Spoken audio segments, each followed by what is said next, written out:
Maitree Policy Shorts. Designed to Fail: How Ontario's income security policies create and perpetuate homelessness. How are Ontario's social assistance policies contributing to the homelessness crisis? Social assistance is the province's largest housing program, and it's failing at one of its most basic purposes, which is keeping people housed. The core problem is inadequate and outdated benefit levels that increasingly make it impossible to pay rent. Homelessness is a predictable outcome of this policy failure, and it disproportionately affects disabled, racialized, and Indigenous Ontarians. The design of social assistance benefits is also making the homelessness crisis worse. Shelter benefits are only paid if someone can prove they have housing costs, so people who are unhoused, often those who are already facing discrimination in the housing market, receive little or nothing for shelter, pushing them deeper into poverty. What has been the impact on social assistance recipients?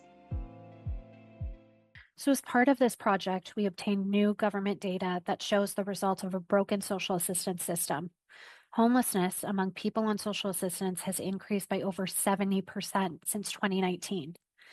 The impact on people has been severe and long lasting. We're seeing far more recipients of social assistance who are homeless and who stay homeless for longer periods of time.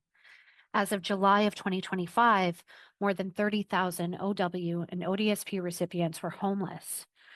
Social assistance is meant to provide those in need with some semblance of stability, except it's not and hasn't for quite some time. The longer people remain on social assistance, the more likely they are to experience homelessness. And this is especially true for unattached single adults who make up the majority of social assistance recipients but receive the lowest benefit levels. Ontario's poverty reduction strategy, which suggests that employment will be the ticket out of poverty, hasn't helped the situation, particularly for Indigenous peoples, racialized communities, and people with disabilities who face much higher poverty rates and are more likely to rely on social assistance in the first place. When people are denied stable housing, expecting employment to solve poverty is unrealistic. Among OW recipients, for example, only 2 to 3% report any employment earnings in a given month, showing how difficult it is to work without stable housing. What should the Ontario government do now? Poverty and homelessness are not the result of personal failings. That's number one. They are predictable outcomes of our broken systems, but we can make different policy choices. So first, the province needs to recognize that both housing and an adequate standard of living are human rights under binding international law, and it should recommit to making good on its human rights obligations.